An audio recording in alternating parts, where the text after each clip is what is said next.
Well, it's Wednesday, and as we look forward to Good Friday, and especially to Resurrection Sunday, I want us to take a moment and think about the posture of our hearts. And as we consider all that's going on in the landscape of our lives, in the details of every day, some of you haven't been to work for some time, some of you haven't been out of your house for some time, and yet there is something special that we can do today in our home.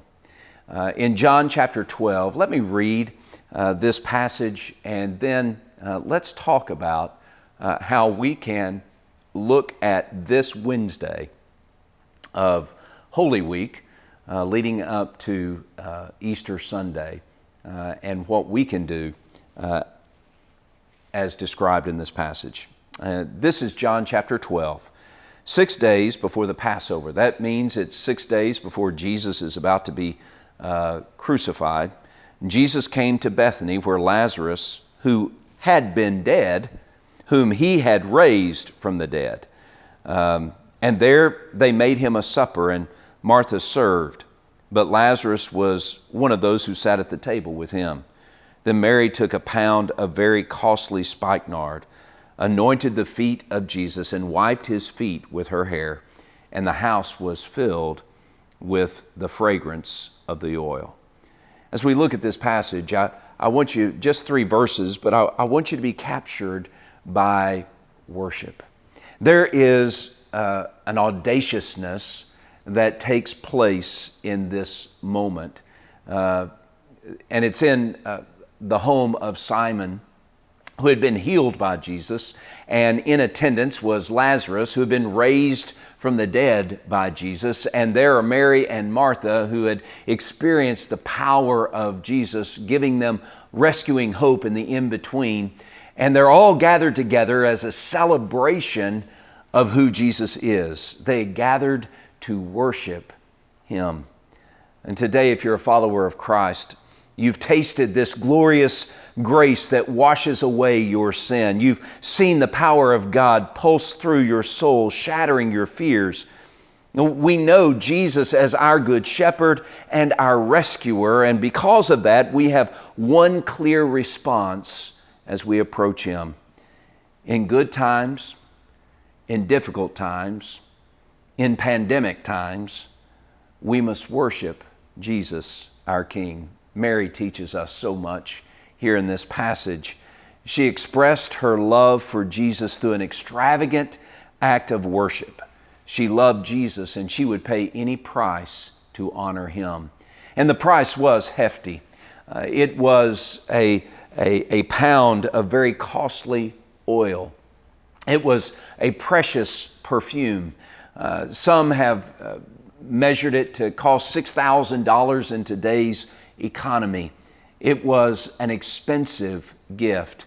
And when Jesus sat there in the house of Simon, surrounded by family and friends whose lives He had changed, Mary determined to sacrifice. To sacrifice this bottle of perfume that was an annual wage for many. Mary broke the seal of the costly perfume simply to pour it all upon Jesus.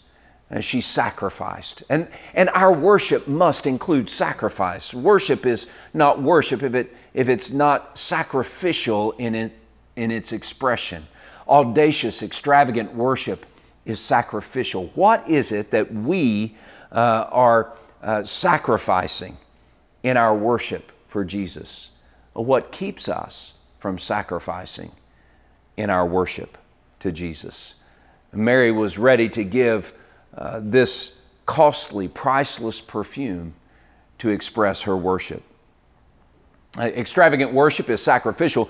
Extravagant worship is something that lets go of our pride and pursues obedience. The enemy of worship is personal pride. It's where we are so busy worshiping ourselves that we don't worship the King of Kings who has changed our lives.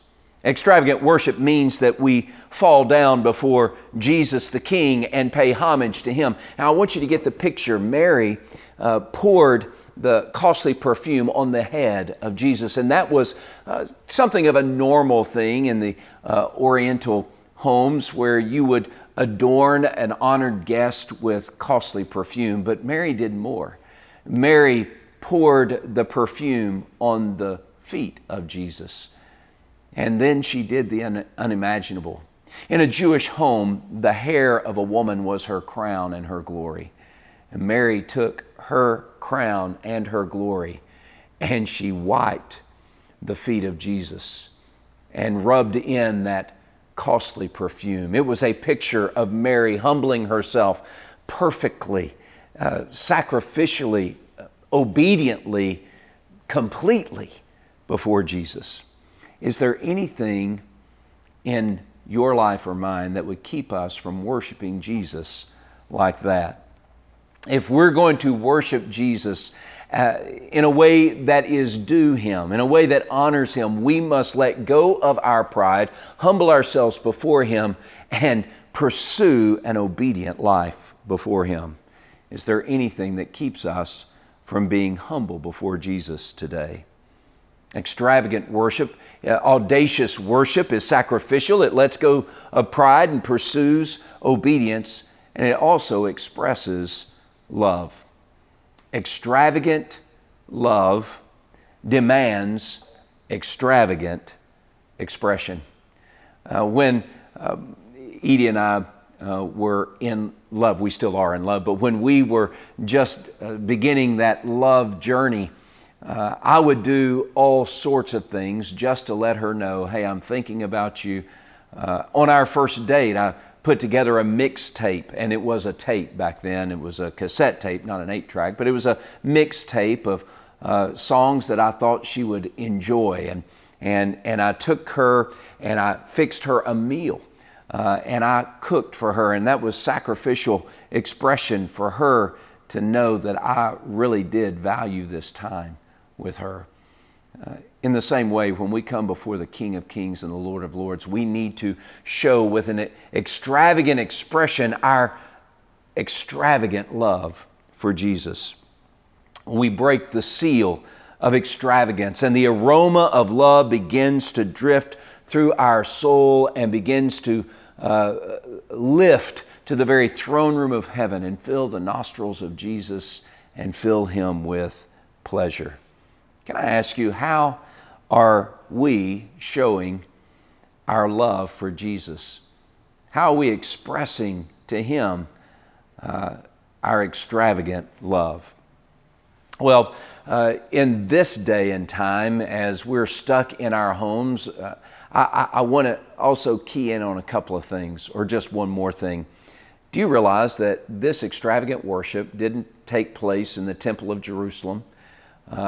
It didn't take place in the synagogues. It wasn't in a grand cathedral, but rather this extravagant worship happened in the home.